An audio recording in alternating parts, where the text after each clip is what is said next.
आइए students, good morning. हम लोग अपने स्टीरियो आइसोमेरिज्म के टॉपिक जियोमेट्रिकल आइसोमेरिज्म को कंटिन्यू कर रहे थे, जिसमें हमने आपको फर्स्ट लेक्चर जीआई के रिगार्डिंग एलिमेंट्री आइडिया दिया था। उसी एलिमेंट्री आइडिया में हम लोग GI of carbon double bond carbon पढ़ रहे थे। हमने कंडीशंस डिस्कस किया था कि अगर कार्बन डबल बॉन्ड कार्बन हमारा जीआई देगा तो पहली चीज़ उसमें बताए थे कि रोटेशन जो है वो फ्री नहीं होना चाहिए, मतलब रिस्ट्रिक्टेड रोटेशन होना चाहिए। और दूसरा हमने आपको बताया था कि एटलीस्ट 2 स्टीरियो सेंटर होने चाहिए। स्टीरियो सेंटर हमने आपको बताया था कि जो दोनों sp2 हाइब्रिडाइज्ड कार्बन है आपका, उससे जो दोनों बॉन्डेड एटम होंगे वो डिफरेंट होने चाहिए। वही हमने कहा था कि एक्चुअली वो डिफरेंट होने से जियोमेट्रिकल मेजरमेंट हमारा डिफर होता है, जिससे हमारे 2 फॉर्म एटलिस्ट बनते हैं। और वो जो 2 फॉर्म था वो सिस और ट्रांस कहलाया था, जिसमें अगर सेम ग्रुप्स सेम साइड आ जाए तो हमने उसको सिस फॉर्म नाम दिया था, और अगर सेम ग्रुप्स अपोजिट साइड आ जाए तो हमने उनका ट्रांस नेम दिया था।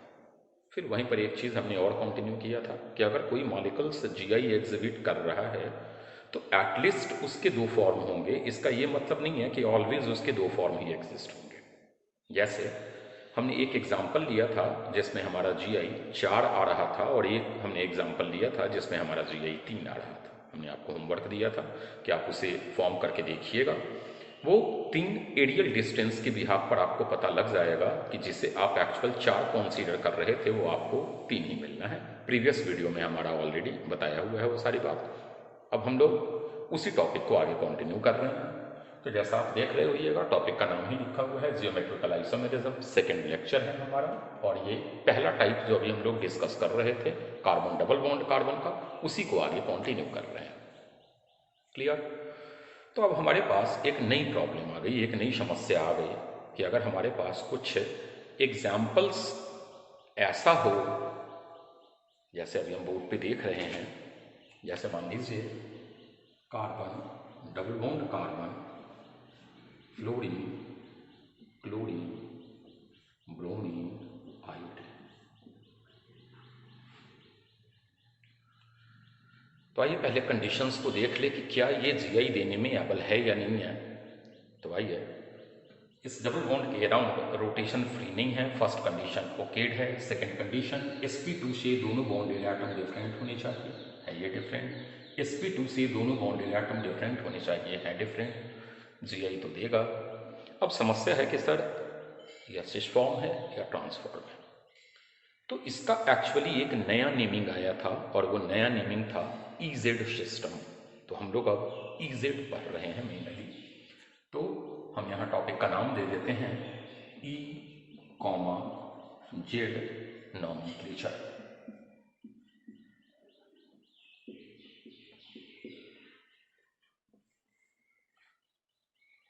चलिए, फर्स्ट रूल सुनिएगा। फर्स्ट रूल जो बोल रहे हैं उसे सुनेंगे। अगर sp2 हाइब्रिडाइज्ड सेंटर से जो दोनों बॉन्डेड एटम डिफरेंट हैं, अगर वो एटम्स हैं, एटम है, तो कहता है कि आप पहले उनकी एटॉमिक नंबर को देखिए। हम लोग एक्चुअली प्रायोरिटी रूल पढ़ रहे हैं फॉर इज नॉमेनक्लेचर। हम लोग का जो रूल आ रहा है वो रूल फर्स्ट रिगार्डिंग प्रायोरिटी है। हमें एक्चुअली ये पहले बता देना चाहिए था कि हम लोग क्या पढ़ रहे हैं रिगार्डिंग प्रायोरिटी।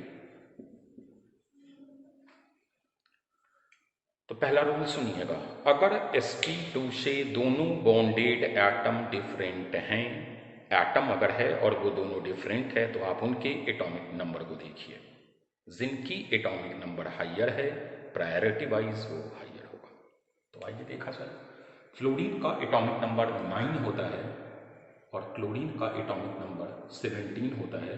मतलब फ्लोरीन और क्लोरीन में अगर आप देखिए तो क्लोरीन का एटॉमिक नंबर हाइयर है, मतलब यह हाइयर ज़्यादा है, तो उस प्रायोरिटी में ये नंबर 1 पे आएगा और ये नंबर 2 पे आएगा। कैसे हमने प्रायोरिटी डिसाइड किया? अगर एटम हैं तो आप उनकी एटॉमिक नंबर को देखिए, जिनका एटॉमिक नंबर ज़्यादा है उनकी प्रायोरिटी भी ज़्यादा होगी। हाइयर होगी। अब आ जाइए ब्रोमीन और आयोडीन पे आए तो ग्रुप 17 देखिएगा, फ्लोरीन सबसे ऊपर होता है, फ्लोरीन के बाद क्लोरीन, क्लोरीन के बाद ब्रोमीन, ब्रोमीन के बाद आयोडीन, मतलब सबसे नीचे आयोडीन आता है, उसके नीचे एस्टेटाइन भी आता है। लेकिन हम इन चार में अगर बात करें तो आयोडीन का एटॉमिक नंबर ब्रोमीन के एटॉमिक नंबर से हाइयर है। तो इसका मतलब है कि इस साइड अगर आप प्रायोरिटी डिसाइड कर रहे हो, इंडिविजुअल दोनों साइड का अपना अलग अलग हम प्रायोरिटी डिसाइड कर रहे हैं, तो ये प्रायोरिटी में नंबर 1 पे आ गया, ये प्रायोरिटी में नंबर 2 पे आ गया। अब जरा आप देखिएगा, जो प्रायोरिटी वाइज हाइयर हैं वो सेम साइड हैं, तो यह सिस फॉर्म होगा। यहां सिस को जेड फॉर्म बोला जाता है। हम जो इजेड है ना, ई एक्चुअली हमारा ट्रांसफॉर्म होता है, और जेड जो हमारा होता है वो एक्चुअली सिस फॉर्म होता है। क्लियर है कैसे हमने इसका सिस फॉर्म बनाया? अब बच्चा बोलेगा कि सर इसका ट्रांसफॉर्म कैसे बनाएंगे? तो वैसे ही बिना रोटेशन के आप किसी एक साइड के sp2 को फिक्स रखिए और दूसरी साइड के sp2 के दोनों सिग्मा बॉन्ड को तोड़कर इंटरचेंज कर दीजिए। क्लियर? आइए फॉर्म करके देख लेते हैं। तो कार्बन डबल बॉन्ड कार्बन, बच्चे ने बोला कि सर इसे आप फिक्स रखो। हम बोले चलिए आइए फिक्स रखते हैं। फ्लोरीन क्लोरीन, इसको तोड़कर इंटरचेंज कर दिया, तो आयोडीन ब्रोमीन। अब आइए प्रायोरिटी वाइज आइएगा, तो ये नंबर 1 पे, इधर ये नंबर 1 पे। जरा एरियल डिस्टेंस देखें तो यहाँ जो प्रायोरिटी वाइज सिमिलर था वो अगर L1 डिस्टेंस पे था, तो यहाँ जो प्रायोरिटी वाइज आपका वो L2 डिस्टेंस पे है। L1 is not equal to L2, मतलब ये ट्रांसफॉर्म है, और आपने ट्रांसफॉर्म को ई फॉर्म कहा था, मतलब this one is your E form. कुछ एग्जांपल्स देख लेते हैं। आइए हमारा एक सेकेंड एग्जांपल है डब्ल्यू बॉन्डेड कार्बन। जीआई पहले चेक करें तो जीआई की कंडीशन को होल्ड कर रहा है, इसके अराउंड रोटेशन फ्री नहीं है, दोनों बॉन्डेड एटम डिफरेंट हैं, दोनों बॉन्डेड एटम डिफरेंट है। प्रायोरिटी डिसाइड करें तो ये प्रायोरिटी में नंबर 1 पे आएगा, क्योंकि फ्लोरीन का एटॉमिक नंबर हाइड्रोजन के एटॉमिक नंबर से हाइयर होता है। यहाँ अगर आ जाइए तो क्लोरीन और ब्रोमीन में ब्रोमीन की प्रायोरिटी हाइयर है, हाइयर प्रायर वाले सेम साइड है, मतलब सिस फॉर्म। अभी आपने कहा है कि जेड को सिस बोलते हैं, मतलब this one is your Z form. अब अगर इसका ई फॉर्म बनाना होता तो आप बोलते कि सर किसी एक को इंटरचेंज कर लीजिए, like carbon double bond carbon. मान लीजिए हमने H और F को फिक्स रखा और हमने ब्रोमीन और क्लोरीन को चेंज कर दिया, हमारा आ गया यह E form. E is your trans form. देख लीजिए प्रायोरिटी वाइज ये हाइयर, प्रायोरिटी वाइज ये हाइयर। दो हाइयर प्रायर ग्रुप्स जो दोनों sp2 से बाउंडेड हैं वो आपका अपोजिट साइड है, इसलिए ट्रांसफॉर्म हुआ। क्लियर? अब आइए हम लोग कुछ और जरा इजेड या सिस ट्रांसफॉर्म फॉर्म कर रहे हैं, देखिएगा। हमने एक डबल बॉन्ड का बड़ा सिस्टम ले लिया है और हमें हर डबल बॉन्ड जो जीआई देने में एबल है उसके अराउंड हमें डिसाइड करना है कि is it cis form, trans form, E form, Z form. तो आइए देखा जाए। तो देखिएगा ये डबल बॉन्ड के अराउंड रोटेशन रिस्ट्रिक्टेड है, पहले तो चेक कर ले कि ये जीआई देने में एबल है या नहीं है। तो हाइड्रोजन, तो अगर आप देखिएगा तो ये आपका पहले मिथाइल था और अब यहाँ हाइड्रोजन है, मतलब दोनों बॉन्डेड एटम डिफरेंट है, तो यहाँ से तो टेंशन फ्री हो गए। यहाँ पर मिथाइल हाइड्रोजन ऊपर, it means hydrogen opposite side transform.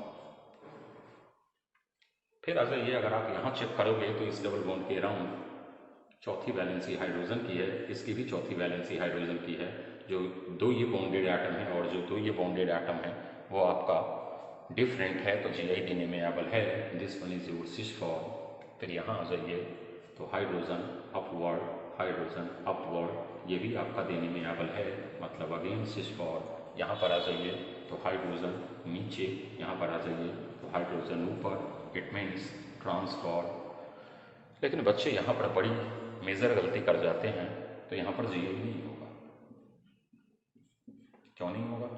तो वैसे भी हमने अर्लियर आपको बताया हुआ था कि टर्मिनल लास्ट में अगर डबल बॉन्ड आ जाए तो Gi की पॉसिबिलिटी नहीं होती, क्योंकि sp2 हाइब्रिडाइज्ड कार्बन से जो दोनों बॉन्डेड एटम डिफरेंट होने चाहिए उस कंडीशन को ये होल्ड नहीं करता। तो आइए तो जरा देखा जाए, यहाँ हमारा C है कार्बन टेट्रावलिन, तो उसके लिए 2 हाइड्रोजन आ गया। तो ऑब्वियस सी बात है कि यहाँ पर तो 2 बॉन्डेड एटम हमारा डिफरेंट है, लेकिन यहाँ पर कोई भी 2 बॉन्डेड एटम डिफरेंट नहीं है, तो इसलिए यहाँ पर Gi की पॉसिबिलिटी नहीं है, मतलब ये स्टीरियो सेंटर नहीं है। अब अगर स्टीरियो सेंटर की बात करें तो 2 यहाँ स्टीरियो सेंटर, 2 यहाँ स्टीरियो सेंटर, 2 यहाँ स्टीरियो सेंटर, 2 यहाँ स्टीरियो सेंटर।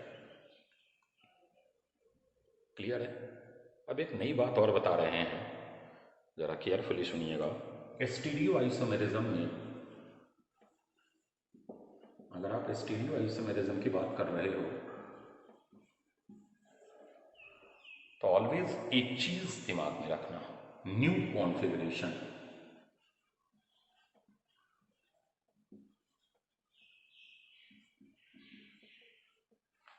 Is obtained. एक नया कॉन्फ़िगरेशन मिलता है, कहाँ?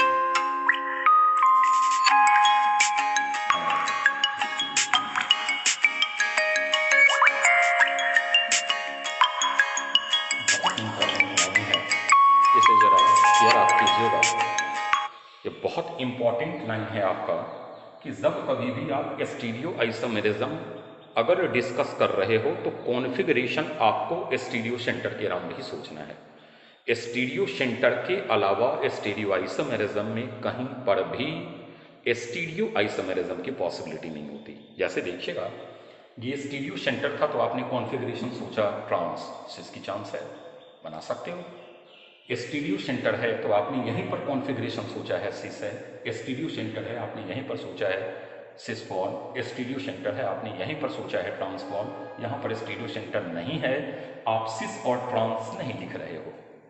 मतलब अगर किसी पर्टिकुलर एल्कीन का सिस ट्रांस नेम है तो मतलब स्टीरियो सेंटर है, या अगर स्टीरियो सेंटर है तो सिस ट्रांस नेम आएगा। क्लियर है? अब सेकेंड रूल पे आ जाइए।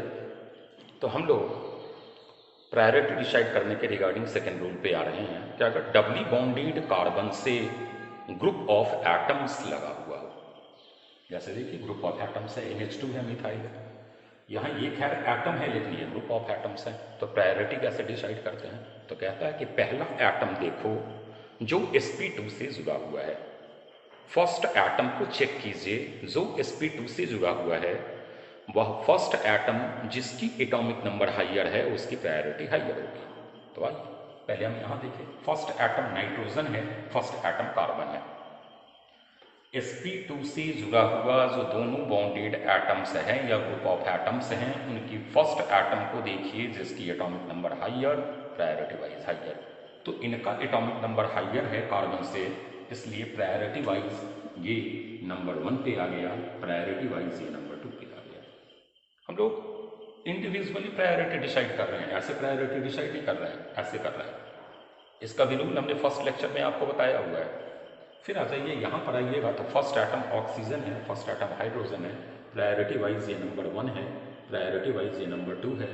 First priority wise opposite side है, मतलब trans form is your E form, तो this one is your E form. बार बार हम एक ही चीज बता रहे हैं कि अगर स्टीरियो सेंटर है तो वहां कॉन्फ़िगरेशन होगा। चूंकि Gi आप पढ़ रहे हो तो Gi के कॉन्फ़िगरेशन का नेमिंग सिस ट्रांस या EZ होता है।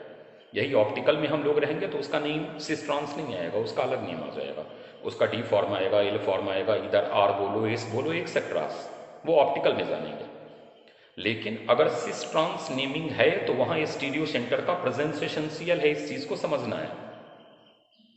बढ़े आगे।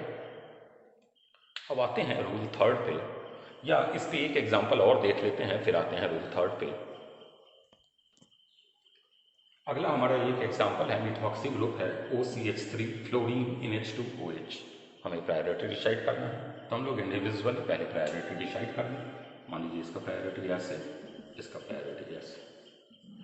ऑक्सीजन और फ्लोरीन में फ्लोरीन का एटॉमिक नंबर हाइयर होता है, तो ये आ गया नंबर 1 पे, ये आ गया नंबर 2 पे। यहाँ पे आ जाइए ऑक्सीजन और नाइट्रोजन में, तो ऑक्सीजन का एटॉमिक नंबर हाइयर होता है नाइट्रोजन से, प्रायोरिटी वाइज ये नंबर 1 पे, प्रायोरिटी वाइज ये नंबर 2 पे। Same prior groups same side है, higher prior group same side है, that is by cis form. Cis का मतलब जेड होता है, मतलब again it is a Z form. Clear? अब जरा हम लोग थर्ड रूल पे आ जाएं। देखिएगा रूल थर्ड, इसे समझने की कोशिश कीजिएगा। जनरली बच्चे इसमें गलती करते हैं। ग्रुप ऑफ एटम्स तो लगा हुआ है, लेकिन पहला एटम आइडिया नहीं दे रहा है। पहले एटम का मतलब समझिए, ऑक्सीजन ऑक्सीजन आइडिया नहीं मिल रहा है।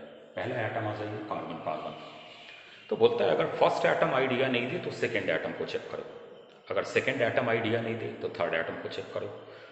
कहीं ना कहीं आपको ये आइडिया मिल जाएगा कि किसकी प्रायोरिटी हाइयर है। आइए जरा समझिए इसे। यहाँ ऑक्सीजन से लगा हुआ सेकेंड एटम हाइड्रोजन है, जबकि यहाँ ऑक्सीजन से लगा हुआ सेकेंड एटम कार्बन है। अब कार्बन की एटॉमिक नंबर हाइड्रोजन से ज़्यादा होती है, तो इसका प्रायोरिटी सेकेंड एटम डिसाइड कर रहा है। सेकेंड एटम के प्रायोरिटी डिसाइड करने के कारण इसकी प्रायोरिटी हाइयर है एज कॉम्पेयर टू OH।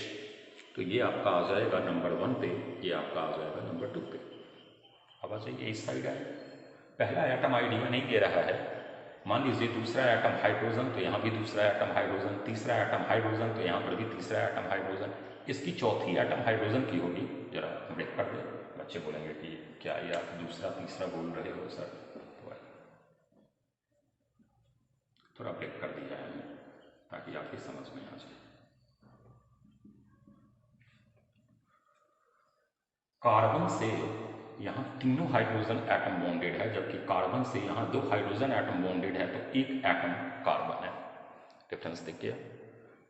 अब हाइड्रोजन की एटॉमिक नंबर कार्बन से ज़्यादा होती है, तो that is why priority wise ये आपका नंबर 1 पे आया और ये प्रायोरिटी वाइज नंबर 2 पे आया। फिर दो same prior groups, higher prior group same side हैं, तो अगेन सिस फॉर्म, और यहाँ सिस को जेड फॉर्म बोला जाता है, मतलब this one is Z form. एक दो और एग्जाम्पल देख ले। देखिए जीआई के कंडीशन को ये होल्ड कर रहा है। कैसे होल्ड कर रहा है, तो आइए देखा जाए। जो दोनों बॉन्डेड एटम है वो डिफरेंट है, जो दोनों बॉन्डेड एटम है वो डिफरेंट है। इस डबल बॉन्ड के अराउंड रोटेशन रिस्ट्रिक्टेड है, जीआई की पॉसिबिलिटी है क्योंकि स्टीरियो सेंटर है। अगर स्टीरियो सेंटर है तो सिस्ट्रॉन्स नेम आएगा। अब वो सिस्ट्रॉन्स इजेड में कन्वर्ट हो जाए वो अलग बात है, लेकिन सिस्ट्रॉन्स की पॉसिबिलिटी है। चेक करें कैसे। तो आइए प्रायोरिटी देखें। तो कार्बोनिल कार्बन आइडिया नहीं दे रहा है, लेकिन यहाँ पर हाइड्रोजन है, यहाँ पर कार्बन है। कार्बन का एटॉमिक नंबर हाइड्रोजन से ज़्यादा होता है। इट मीन्स ये नंबर 1 पे, ये नंबर 2 पे। यहाँ पर आ जाइए, मान लीजिए C डबल बॉन्ड O तक आइडिया नहीं मिल रहा है, लेकिन ये वाली हाइड्रोजन की बैलेंसी है, जबकि ये वाला बॉन्डेड एटम कार्बन है। कार्बन का एटॉमिक नंबर हाइड्रोजन से ज़्यादा होता है। अगेन ये 1 ये 2। अब ये मत सोचना कि सर आप मोस्टली एग्जाम्पल्स में जेड फॉर्म ही क्यों बना रहे हो, ये फॉर्म भी इसका मिलेगा। स्टीरियो सेंटर है तब तो दोनों पॉसिबिलिटी है। तो अब अगर आ जाइए तो फिर हमारा same prior groups, higher prior group same side है। अगेन सिस फॉर्म का मतलब जेड फॉर्म, मतलब this one is Z form. Hopefully अब हम लोग इजेड कैसे डिसाइड करते हैं ये समझ में आ गया होगा। एक और बात अभी फिलहाल याद रखिएगा, आगे प्रूफ देंगे। कार्बन ट्रिपल बॉन्ड कार्बन की प्रायोरिटी ज़्यादा होती है कार्बन डबल बॉन्ड कार्बन से, और कार्बन डबल बॉन्ड कार्बन की प्रायोरिटी ज़्यादा होती है कार्बन सिंगल बॉन्ड कार्बन से। हमने ऐसा कहीं नहीं कहा कि ये प्रायोरिटी वाइज नंबर 1 पे होता है, नहीं। इन तीनों में अगर आप कंपेयर कर रहे हो तो triply bonded carbon doubly bonded carbon से ज़्यादा प्रायर है, और doubly bonded carbon singly bonded carbon से ज़्यादा प्रायर है। ये प्रायोरिटी सीक्वेंस है।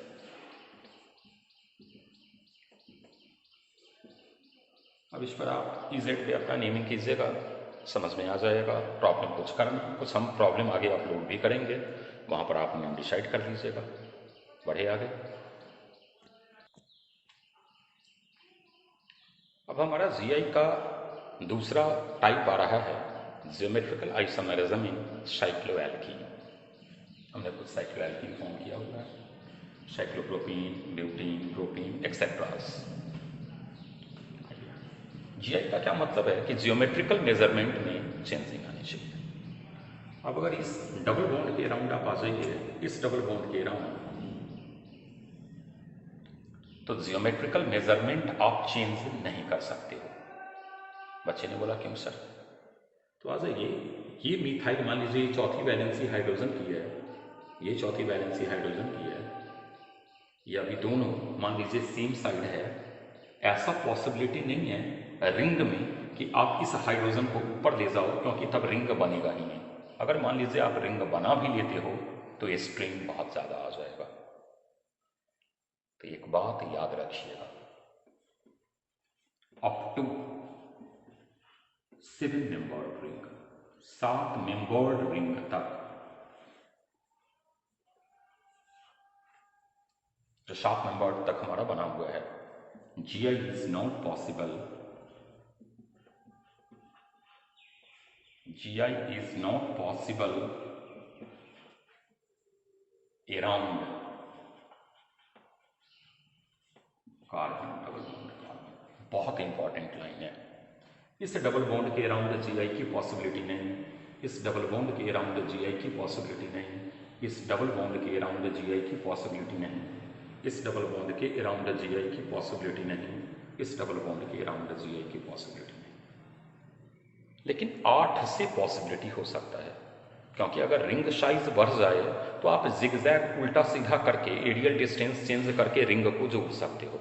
बच्चा बोलेगा कि सर 7 मेंबर्ड में भी तो हमारा कार्बन चेन ज़्यादा है, तो क्या हम जिगजैग करके अटैच नहीं कर सकते हैं? क्या कर सकते हैं, लेकिन जो आपका जिगजैग जोड़ने के बाद आपका स्ट्रक्चर आएगा वो हाईली अनस्टेबल होगा, क्योंकि इसमें स्ट्रेन बहुत ज़्यादा होगा। और अगर स्ट्रेन बहुत ज़्यादा है तो मॉलिक्यूल्स एग्जिस्ट ही नहीं करेगा। मतलब रूम टेम्परेचर पर ही स्ट्रेन में है जो उसे एनर्जी मिल रही होगी, उस एनर्जी से वो अपने आप को रीएडजस्ट इस फॉर्म में कर देगा, क्योंकि ये फॉर्म ज़्यादा स्टेबल है एज कम्पेयर टू जो आपने जिगजैग जोड़कर एक अनस्टेबल फॉर्म बनाया है।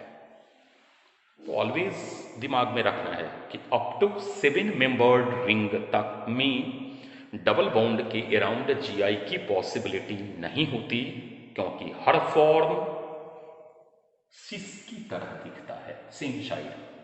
आप इसमें इनका एरियल डिस्टेंस जो है या ज्योमेट्रिकल मेजरमेंट जो है वो चेंज नहीं कर सकते हो। हाँ, 8 मेंबर्ड वगैरह से आपका GI का पॉसिबिलिटी आएगा। फिर वैसे ही देखेंगे कि अगर वो सेम साइड है तो सिस फॉर्म है, अगर वो ऑपोजिट साइड है तो ट्रांसफॉर्म है, etcetera.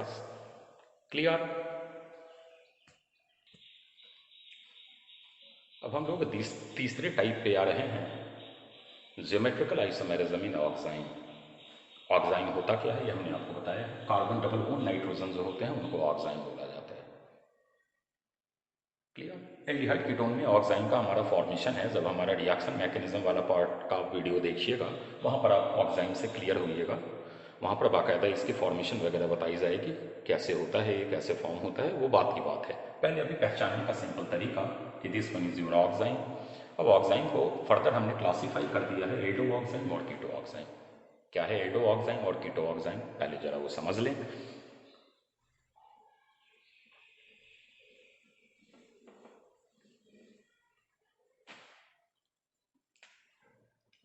Carbon double bond nitrogen, अगर एक R एक H या यह भी H हो और ये OH और ये लोन पेयर हो तो ये एल्डो ऑक्साइन।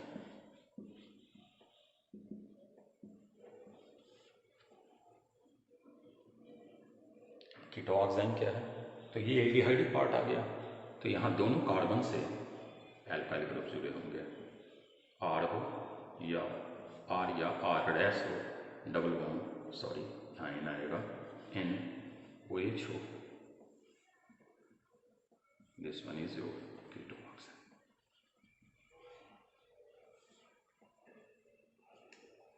क्या है एल्डो ऑक्साइन, क्या है कीटो ऑक्साइन, फैमिलियर हो गए होइएगा। तो अब आइए जरा हम लोग इसमें GI की पॉसिबिलिटी देखें। तो पहले हम लोग एल्डो ऑक्साइन को क्लियर कर रहे हैं।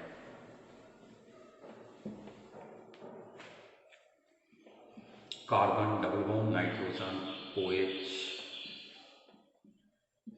H, इसके around rotation restricted, first condition hold हो रहा है, second condition each sp2 hybridized centre से दोनों बॉन्डेड एटम डिफरेंट होने चाहिए। H और H सेम आ गया, GI नहीं देगा, zero stereo centre, tension free. अब हम लोग आ गए C double bond N O H methyl hydrogen.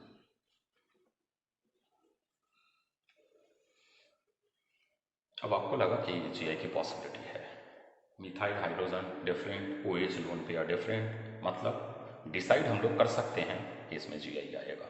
कैसे जीआई होगा तो आइए चेक करते हैं।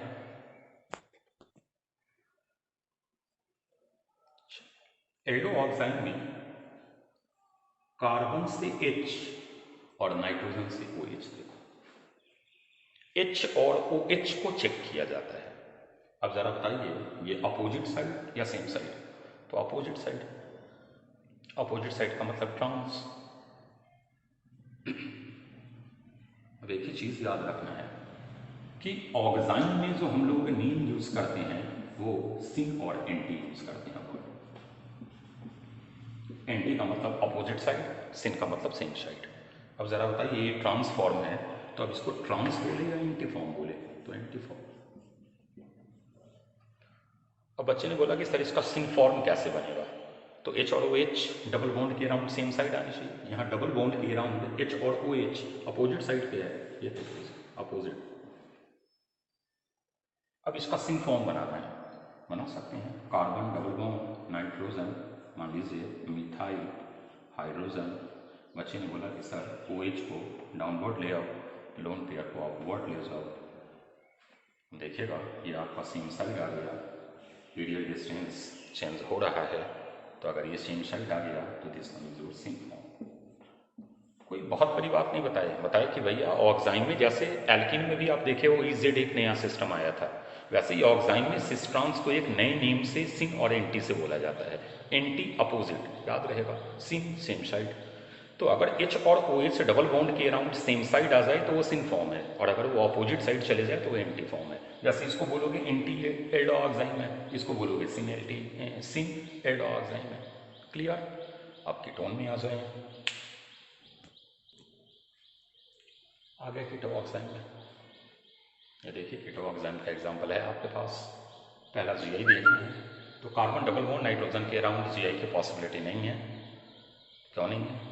क्योंकि मिथाइल और मिथाइल सेम है। रिस्ट्रिक्टेड रोटेशन के कंडीशन को तो ये होल्ड कर रहा है, लेकिन ये मिथाइल सेम, जीआई नहीं है, कट कर दिया। जीआई नहीं है मतलब स्टीरियो सेंटर भी नहीं है, मतलब कोई सिन एंटी नेम नहीं आएगा। अब जरा हम एग्जाम्पल चेंज करें, हम यहाँ ले आते हैं इथाइल।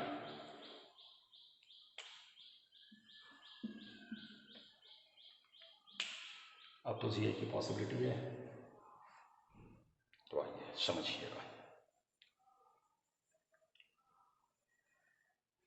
Me और OH के लिए ये सेम साइड है तो ये सिन कीटो ऑक्साइड है, और इथाइल और OH के लिए ये एंटी कीटो ऑक्साइड है। बातें समझ में नहीं आई? मतलब यहां किसी के रेस्पेक्ट में बोलते हैं।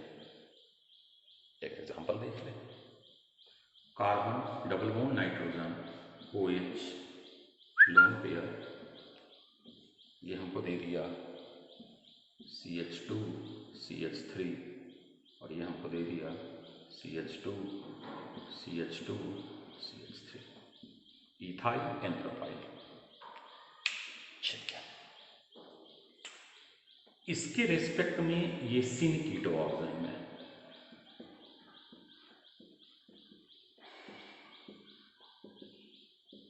क्योंकि OH और इथाइल सेम साइड है, लेकिन इसके रेस्पेक्ट में ये एंटी कीटो ऑक्साइड है।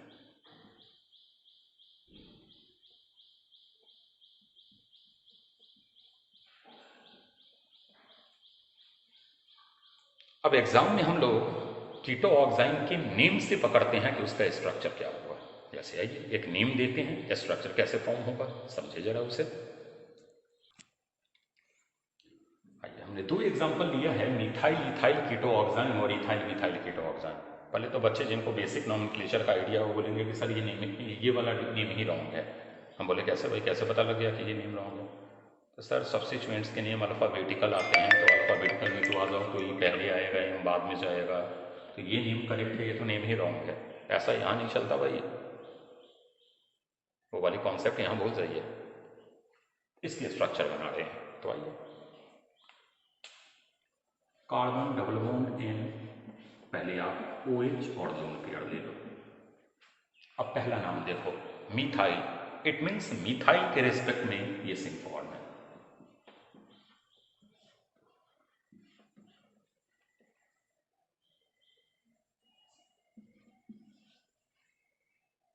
अब आइए सेकेंड नेम देखें, समझ में आ गया होगा, कार्बन डबल बॉन्ड नाइट्रोजन, पहले आप OH और लोन पेयर बना लीजिए।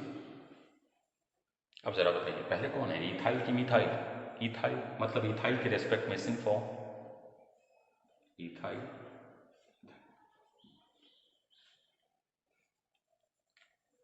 क्लियर? अब जो हम लोग का अगला वीडियो आएगा, उस अगले वीडियो में हम लोग साइक्लोएल्कीन के जीआई को देखेंगे, बहुत इंपॉर्टेंट वो भी टॉपिक है। फिर हम लोग कुछ प्रॉब्लम देखेंगे, फिर हमारा एक जीआई का कंप्लीट लेक्चर हो जाएगा। क्लियर? Okay, thank you.